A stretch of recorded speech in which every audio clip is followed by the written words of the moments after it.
Welcome to our 2017 Georgetown by Forest River. It's a 351, so that means it's a bunkhouse that is about 36 feet long. There's a lot of amenities, a lot of things that are similar to other RVs and some things that are different. So our goal today is to kind of give you a quick walkthrough on the general overview of the layout of the actual RV, and then also some details on how to do specific functions. So let's go ahead and get started. Okay, so a quick overview about where everything is. So here we have the exterior controls over here, and then we also have the refrigerator battery on off. Here we have the forward cabin and the driver's cockpit. There's a lot of controls over here that control the driving function as well as some other functions for the RV itself.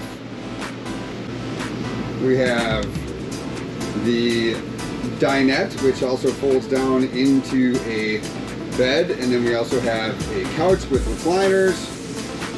Full residential kitchen. One of the things that we always want to make sure that we do is latch these before we drive, otherwise the refrigerator can open and all the contents can come flying out. And then by the bathroom we have the controls and the sensors, the gauges that tell us where we're at as far as the water, the gray, black, fresh, battery, and LP as well. We have the control for the first air conditioner and for the second air conditioner. Now we want to remember, if we are using generator power, we only use one air conditioner at a time. When we're hooked up to 50 amp shore power, 2 air conditioners is fine. We are at the front door, and right over here we have our control panel. Battery disconnect, so the main battery for the coach. We have the awning control, we have the step control, and the 2 outside lights, as well as the control for the batteries for the refrigerator is up. The awning is very easy to use. If you want it out, you simply press the out button, and as you can see, the awning automatically goes out. And you want to take it all the way down until you see it stop. This is one of those items that has the fail-safe that the engine cannot be running when you run the awning. So the entrance step, when you get to where you're going, if you want to not have the door retract every time you shut the main door, you can see it automatically retracts. So what you'll do then, so you don't have to wait for the steps to come down and go back up every time, is you can simply press the button up, and now the steps will no longer retract when you shut the door. And also over here you have the pro watt voltage. So while you're traveling, you want to make sure that the batteries are connected, so the refrigerator keeps your food cool. Okay, so here we are at the command center for the interior compartment, and what we have here are some sensors that tell us where we're at for the gray water, the black water, fresh water, battery, and LP.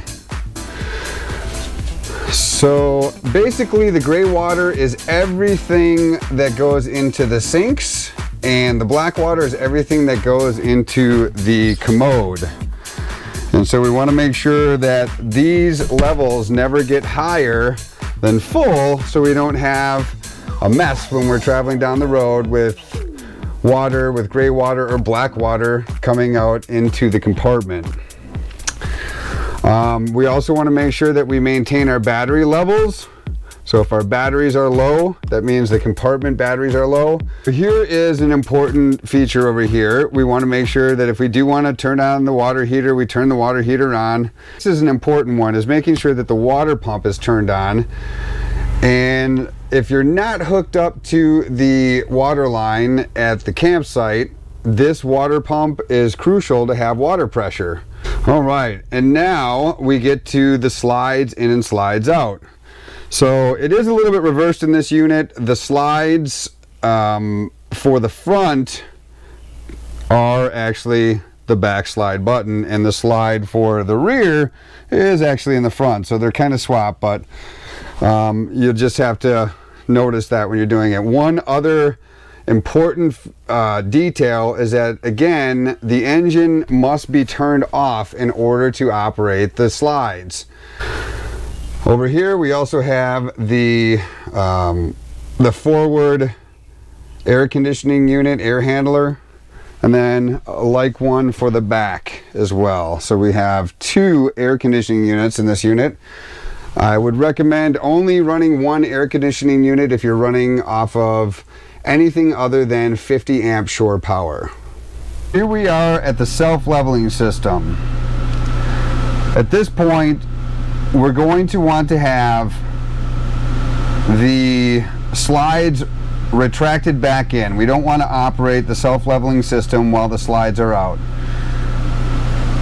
We also, in order to operate the self-leveling system, need to have the emergency brake on, and the engine needs to be running for this operation to be performed.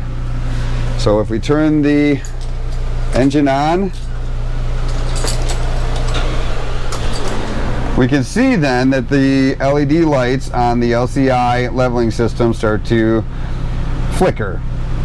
So it is very easy to run the self-leveling system. All you need to do is press the on button and then press the auto button.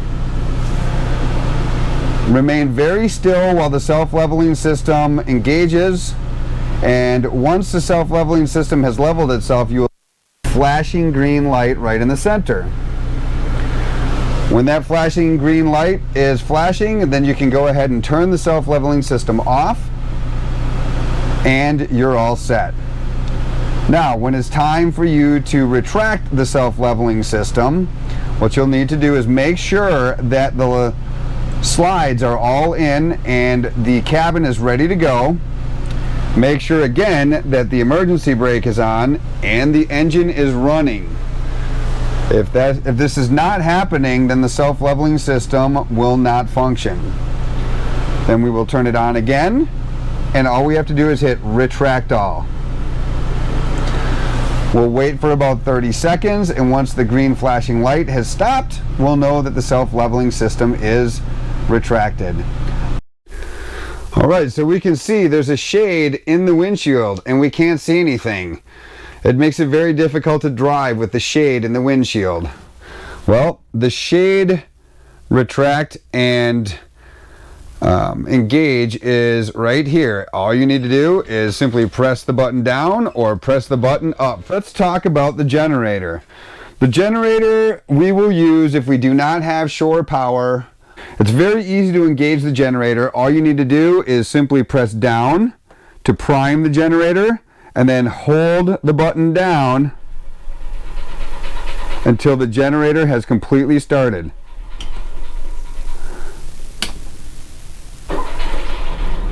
You can see once it's started and it's running, the light will continue to stay on. Remember, always make sure that the bungees are latched before you travel, because we don't want to have the food from the interior of the refrigerator on the floor. Okay, so much like a control panel or a service panel in a house, the coach also has an electrical panel located underneath the bed. And you can see there are fuses that can pop and would need to be reset if there is an overload or some sort of event that would trigger that fuse to turn off. And that, again, that is located directly underneath the bed. So let's go over the exterior compartments of the coach. Here we have a storage compartment, and we have another storage compartment. These two storage compartments are designated for shoes, pets, tools, and over here we also have an area that really there's no access to other than controlling the hot water heater. That's something that you won't have to worry about. This cabin is for the water tank. You don't have to worry about that one. This one does store the chairs, so all of the folding chairs and the camping gear are located in this cabin. We've got the bike rack, which does have its own tutorial on how to use. We also have the sliding cabin, which the propane tank, the solo stove, the pop-up, the exterior rug, all of that is located in here. We've got the fuel, and it does require a key, which is on the keychain. Here is where the plumbing controls are, and we will have a tutorial on how to use the plumbing. Again, another storage compartment, I'm sorry, the generator. And another storage compartment which I use for chemicals.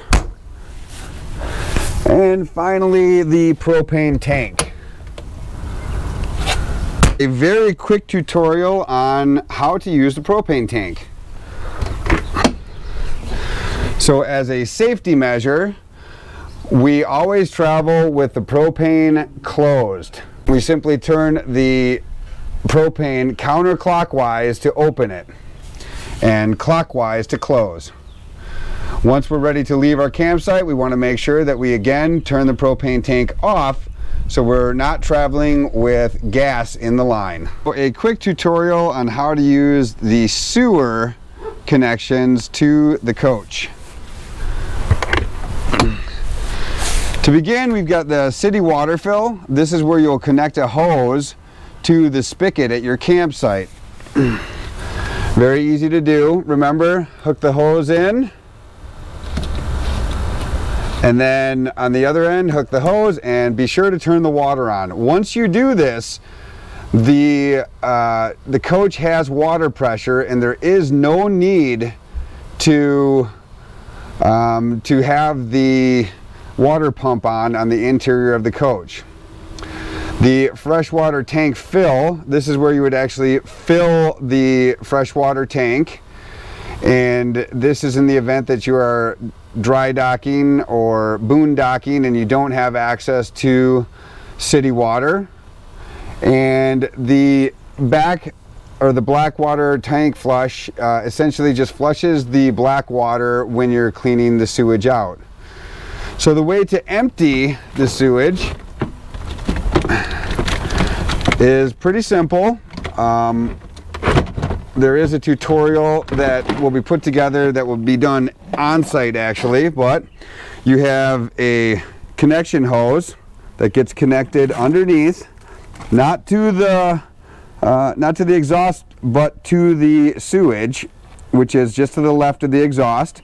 This cap comes off, it spins off, a little tight, and there's some good stuff in there, yummy stuff.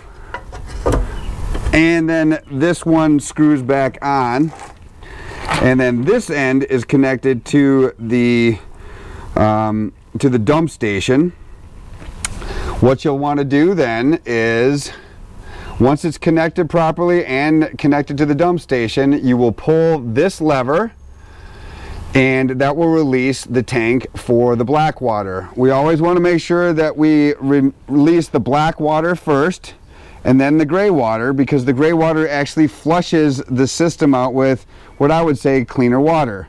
Once you notice that there's nothing more coming out of the hose and into the dump station, then you would shut the black water, and then you would open the gray water. And you would watch, and once the water stops from the gray water, you would close the gray water, and then disconnect the hose, spray the hose out, and then put the hose back into its storage container, and be sure to put it back in here for the next people that are using it. All right, so that concludes our brief tutorial on how to use some of the features and functions of the 2017 Forest River Georgetown. There are some special unique things that we provide for people that are using our Class A RV. Those are brief tutorials as well as some QR codes throughout the RV that can help us answer some questions that may pop up if you are new to this RVing thing. Once again, feel free to give us a call if you do have any questions, and we hope you have a wonderful time on your adventure.